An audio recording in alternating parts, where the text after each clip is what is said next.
திரு ராஜகம்பீர் Abbas, 2026 முடிசூட போவது யார் அப்படின்ற தலைப்பை நோக்கி தான் நம்ம பேசிட்டு இருக்கிறோம்.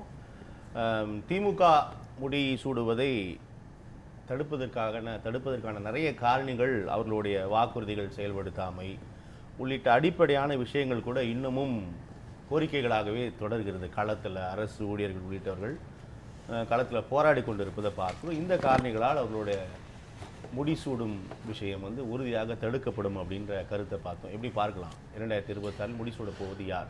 திமுக வேண்டாம் என்று மக்கள் முடிவு செய்தால் அந்த இடத்தை இட்டு நிரப்புவதற்கான கட்டமைப்போடு கூடிய அரசியல் கட்சி என்று கடந்த காலங்களிலே அதிமுக இருந்திருக்கிறது.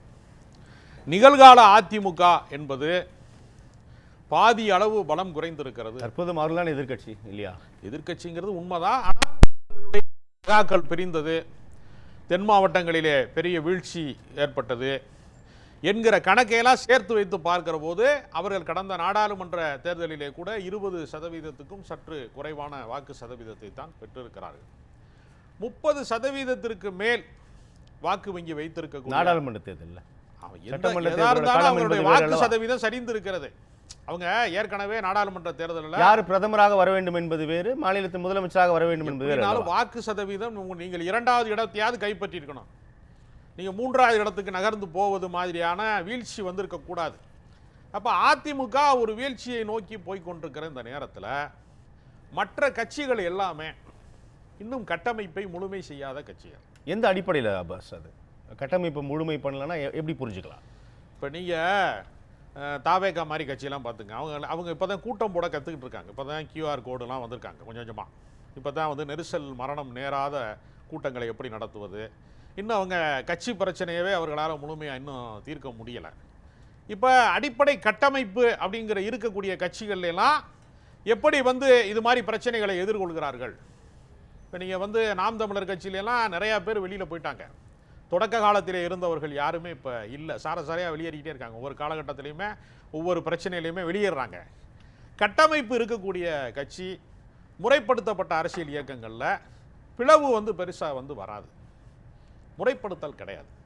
அதனால் அரசின் மீதான அதிருப்தியை அறுவடை செய்வதற்கான கட்டமைப்பு இருக்கக்கூடிய அரசியல் கட்சியாக எந்த கட்சியுமே முழுமையாக இல்லை. அப்புறம் எல்லாருமே முதல்வர் வேட்பாளர், சீமான் முதல்வர் வேட்பாளர், விஜய் ஒரு முதல்வர் வேட்பாளர். முதல்வர் வேட்பாளர் அல்லாதவர்களே இல்லை. எடப்பாடி ஏற்கனவே முதலமைச்சராகவே இருந்திருக்கிறார். அதனால் அவரை முதல்வர் வேட்பாளர்னு அவர் தன்னை முன்னிலைப்படுத்திக் கொள்வார். அப்போ இப்போ நம்ம கண்ணுக்கு முன்னால் 4 முனை போட்டி இருக்கிறது. அப்போ இதில் மக்களுக்கு குழப்பம் இல்லாத, நீண்ட தூர பயணம் இருக்கக்கூடிய, கொள்கை குளறுபடிகள் பெரிய அளவில் இல்லாத ஒரு வலுவான கூட்டணி என்பது திமுகவுக்கு தான் இருக்குது.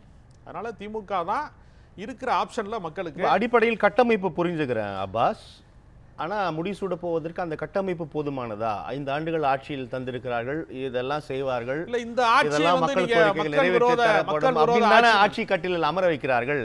அது குறித்து பேசும்போது இவ்வளவு விஷயத்தை பட்டியலிட்டா ஸ்ரீதர், அந்த கோணத்தில் நம்ம அதை அணுகக்கூடாது. அரசு அருமையான கட்டமைப்பு வைத்திருக்கிறது திமுக என்பதால் மீண்டும் ஒரு வாய்ப்பு, மீண்டும் முடிசூட வைப்பார்களோ மக்கள்? அவருக்கு கொரோனா பேரிடர் காலங்களில் அரசு மருத்துவமனை எவ்வளவு சிறப்பாக இயங்கியது, தனியார் மருத்துவமனைக்கு போனவர்கள் பல பேர் மரணத்தை தழுவிய போது அரசு மருத்துவமனை தான் உயிர் காக்கக்கூடிய மருத்துவமனையாக செயல்பட்டது. அரசு மருத்துவமனையினுடைய கட்டமைப்பு என்னங்கிற அடிப்படை புரிதலை, அனுபவத்தை பெறாமல் அவர் ஒரு கற்பனாவாத காட்சியாக அவர் பேசிக்கிட்டே இருக்கிறார். இன்றைக்கு அரசு மருத்துவமனை சின்ன குறுக்கீடு பாஸ், அந்த கொரோனா காலகட்டத்தில் ஆகச்சிறந்த பணியை வழங்கிய மருத்துவர்களுக்கு அப்போது உறுதியளித்த தொகை இன்னும் தரப்படவில்லை என்ற கோரிக்கை, குற்றச்சாட்டு தொடர்கிறது. அதாங்க இது மாதிரி மைக்ரோ நான் சொல்றேன், இது மாதிரியான மைக்ரோ லெவல் குற்றச்சாட்டுகள் இருக்கிறது. இது நான் நியாயப்படுத்தலாம், முட்டுக் கொடுக்கல. இது தீர்க்கப்பட வேண்டும் என்பதான் என்னுடைய கருத்தம். ஆனால் இதையெல்லாம் ஒப்பீட்டு அளவில் கடந்த கால ஆட்சிகளோடு ஒப்பீட்டு அளவில் பார்க்கிற போது நிறைய நலத்திட்டங்களை செய்திருக்கிறார். காலை உணவு திட்டம் மாதிரி, நான் முதல்வன் திட்டம் மாதிரி, புதுமை பெண் திட்டம் மாதிரி நிறைய நலத்திட்டங்கள் தேர்தல் வாக்குறுதிகளில் இல்லாதவை. ஆமா, இல்லாதவைகளை செய்திருக்கிறார்கள். தேர்தல் வாக்குறுதிகளிலே நீங்க நிறைவேற்றப்படலையே அப்படின்றாங்க. அதாங்க, எல்லாவற்றையும் நிறைவேற்றுவதற்கான பொருளாதார நிதி சுமை இந்த அரசுக்கு இருக்கிறது. மத்திய அரசாங்கம் தேசிய கல்விக் கொள்கையிலிருந்து மெட்ரோ பணி வரைக்கும் எத்தனையோ விஷயங்களுக்கு அவர்கள் நிதி தர மறுக்கிறாங்க. இப்போ கூட இந்த 100 நாள் வேலை திட்டத்தை மாநில அரசும் அது 40% ஏற்கணும், முழுமையாக நாங்கள் ஏற்க முடியாது அப்படின்னு நிதி சுமையை கூட்டுறாங்கல்ல. மெட்ரோ பணிக்கு நிதி தர மறுக்கிறாங்க. பல விஷயங்களில் முடக்கத்தை வந்து அவர்கள் உருவாக்கி கொண்டே இருக்கிறாங்க. இந்த அரசை இயங்க விடாமல் செய்வதற்கு ஒரு ஆளுநரை உருவாக்கி வைத்துக்கொண்டு அவர்கள் வந்து ஒரு செயற்கையான தடையை ஏற்படுத்தி கொண்டே இருக்கிறார்கள். பல மசோதாக்களை வந்து நிறைவேற்றவே முடியலை. இந்த அரசு வந்து மக்கள் நல திட்டங்களை அதிகமாக செய்ததுனால ஏற்பட்ட நிதிச்சுமையின் காரணமாக அரசு ஊழியர்களை வந்து போதுமான அளவுக்கு வந்து அவர்கள் திருப்திப்படுத்த முடியவில்லை என்கிற கள யதார்த்தத்தை வந்து நான் உணர்றேன். அது சரி செய்யப்படும் படிநிலையில். இப்போ செவிலியர்கள் போராட்டம் நடத்துனாங்க, 4000க்கும் மேற்பட்டவர்களுக்கு பணியிடம் வந்து இப்போ வந்து நிரப்பணும், ஒரு 1000 பேருக்கு முதல் கட்டமாக பணி செய்வதற்கான ஆணை வழங்கி இருக்கிறாங்க. அது மாதிரி இந்த படிநிலையில் இந்த ஆசிரியர்கள் போராட்டமோ மற்ற போராட்டங்களோ படிநிலையில் தீர்க்கப்படும். இதை வைத்துக்கொண்டு இந்த அரசை வந்து வீழ்த்தி விடலாம் என்று நினைப்பது இருக்கு இல்லையா? 21 தந்த தேர்தல் வாக்குறுதி. இப்போ நீங்கள் செவிலியர்கள் கூட தேர்தல் வாக்குறுதி என்பது 21 ஆட்சி கட்டிலில் அமர்ந்தவுடன் நிறைவேற்றப்பட வேண்டியது 2 மாசத்துல அடுத்த தேர்தல் 2026க்குள் வந்து விட்டோம். இப்போதுதான் நீர் குறிப்பிடக்கூடிய இல்ல அப்பாஸ் குறிப்பிடக்கூடிய 4000 சப்ஜெக்ட் டு கரெக்ஷன் 4000 சில்லறையில் இப்போ 1800 சில்லறை கொடுத்திருக்கிறார்கள், தந்திருக்கிறார்கள் அப்படின்ற இடத்தில் எப்படி இதை வந்து சமரசம்லாம் பண்ணி முடிசூட வைப்பார்கள் அப்படின்னு புரிஞ்சுக்கலாம். அதாவது இவ்வளவு புரிதலோட மக்கள் அணுகுவார்களா, இப்ப இவ்வளவு புரிதலோடு இருப்பார்களா? நான் கேட்கிறேன். நீங்க கேட்கிற கேள்வி ரொம்ப மிகச்சரியான கேள்வி தான் கேட்குறீங்க. ஏன்னா அந்த இடத்தை வந்து ஏற்கனவே வந்து இப்போ உதாரணத்துக்கு நான் கடந்த காலத்தில் வந்து ஒரு உதாரணம் சொல்றேன். எம்ஜிஆர் காலத்தில் வந்து ஆசிரியர்கள் சம்பளம் மிக குறைவாக இருந்தது 80களின் காலகட்டங்களில். அப்போ கடுமையாக போராட்டம் பண்ணாங்க. ஏன்னா எங்கள் ஊர்ல எல்லாம் ஒரு ஸ்பின்னிங் மில் இருந்துச்சு, நூற்பாலை தொழிலாளியின் சம்பளத்தை விடவும் ஆசிரியரின் சம்பளம் குறைவாக இருந்தது. மில்லு வேலை பார்க்குறவனா அல்லது வந்து வாத்தியார் வேலை பார்க்குறவனா, யாருக்கு பொண்ணு கட்டி கொடுக்குறதுனா மில்லு வேலை பார்க்குறவன் தான் கூட சம்பளம் வாங்கினா அப்படிங்கிற இடத்துல இருந்துச்சு. அவ்வளவு குறைவாக இருந்தது.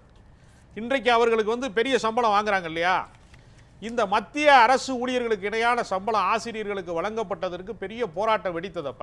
வாத்தியார் ஆட்சியில் வாத்தியார்கள்லாம் சிறையில்னு கோஷம் போட்டாங்க. கலைஞர் அந்த போராட்டத்தை கையில் எடுத்துக்கொண்டு அவர் ஆட்சிக்கு வருகிற போது அதை நிவர்த்தி செய்து கொடுத்தாரு. அதனால ஆசிரியர்கள் மிக நீண்ட நெடுங்காலம் வந்து திமுகவினுடைய விசுவாசிகளாகவே இருப்பாங்க.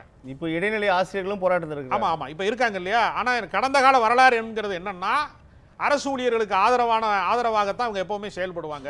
இந்த திமுக அரசு வந்துட்டாலே கவர்மெண்ட் ஸ்டாஃபை தான் பார்த்துக்குருவாங்கங்கிற ஒரு குற்றச்சாட்டு இருந்துச்சு. இப்போ இந்த முறை என்ன செஞ்சுட்டாங்கன்னா, சாதாரண மக்கள், உழைக்கும் மக்கள், கூலி வேலை பார்க்கக்கூடியவங்க, அவங்கள் மீதான கவனத்தை இந்த அரசு கூடுதலாக செலுத்தியதனுடைய விளைவாக ஒரு நிதிச்சுமை இந்த அரசுக்கு இருக்கிறது. மத்திய அரசினுடைய ஒத்துழைப்பு, ஜிஎஸ்டி கட்டினா கூட நம்ம 1 ரூபா கட்டினா 28 பைசா தான் கொடுக்குறான். பல விஷயங்களில் பல நெருக்கடிகளை இந்த அரசு சந்திக்கிறது. ஆனால் இந்த அரசு ஊழியர்களை ஒருபோதும் கைவிடாது, ஆசிரியர்களை கைவிட மாட்டாங்க. இப்போது அவர்களுக்கு இருக்கக்கூடிய அந்த படிநிலையில் வந்து கொஞ்சம் கொஞ்சமாக சரி செய்யப்படுங்கிறத தான் அவங்க சொல்கிறாங்களே தவிர, அவர்களை இப்போ நான் என்ன கேட்குறேன்னா, இப்போ அதிமுக ஆட்சி வருதுன்னு வச்சுக்கோங்க ஒரு பேச்சுக்கு, அவர் இதை ஏற்கக்கூடியவரா? அவர் ஆட்சி காலத்தில் இதெல்லாம் தீர்த்து வச்சிருக்கிறவரா? அப்படி ஒரு கடந்த கால வரலாறு வேணும்ல. இப்போ தமிழ்நாட்டில் திமுக அல்லாத ஒன்றுனா ஜெயிக்கக்கூடிய வலிமை கொண்டிருக்கக்கூடிய கட்சி வந்து அதிமுக தான். நாம் தமிழர் கட்சி 15 வருஷம் ஆச்சு கட்சி ஆரம்பிச்சு, இன்னும் ஒரு சட்டமன்ற உறுப்பினர் கூட அவங்க சந்திக்காதவங்க, அவங்க எந்த அதிகார அமைப்புக்குள்ள நுழையாதவங்க. அதனால அவங்கள வந்து நம்ம நம்பி வந்து அவர் முதலமைச்சராக வந்து எல்லா பிரச்சனையும் தீர்த்துருவாருன்னு பொதுமக்கள் ஓட்டு போடுவோம். நம்ம உளவியல் எப்படி இருக்குன்னா, ஜெயிக்கிற கட்சிக்கு 36 லட்சம் வாக்காளர்கள் வாக்கு செலுத்தி அதை தாங்க சொல்லிக்கிட்டே தர்றாங்க. வேற நடைமுறையில் அதிகார மையத்திற்கு யாருமே போக முடியல. இப்போ வரைக்கும் போவதற்கான முயற்சி இல்லை. ஓட்டை பிரிக்கிறதோடு அவங்க வேலை முடிஞ்சு போயிருது. அதே வேலைக்கு தான் தாவேகாவும் வந்திருக்கு. அப்போ இவர்கள் அதிகார மையமாக மாறக்கூடிய ஒரு சூழல் வந்தால் மட்டும்தான் மக்கள் வந்து இந்த போராடுகிறவர்களோ இல்லை மற்றவர்களோ வந்து அதை நம்பி வாக்களிப்பாங்க. அதனால் திமுக அரசின் மீது எவ்வளவு கோபம் இருந்தாலும், இடைநிலை ஆசிரியர்களிலிருந்து போராடக்கூடியவர்களுக்கு யாருக்கு எவ்வளவு கோபம் இருந்தாலும் அதை தீர்த்து வைக்கக்கூடிய ஆற்றலோடு திமுக மட்டும்தான் இருக்கிறது. இந்த அரசை விட்டால் அவர்களுக்கு வேறு வாய்ப்பே இல்லைங்கிற அளவுக்கு நடைமுறை இருக்கிறது. அதனால் இந்த பிரச்சனை இவர்களால் தான் தீர்க்க முடியும். அதிமுக கடந்த கால ஆட்சியில் வந்து அதிமுக ஆட்சியில் எடப்பாடி பழனிசாமி சொன்னார், வாத்தியார்கள்லாம் 1 லட்ச ரூபா சம்பளம் வாங்குறாங்க, அவங்களுக்கு இவ்வளோ பெரிய சம்பளம் கொடுக்குறான், அவங்க வந்து எதுக்கு போராடுறாங்கன்னு கேட்டார். அவர் ரெக்கார்டு இருக்கு, இன்னும் பதிவு இருக்கு.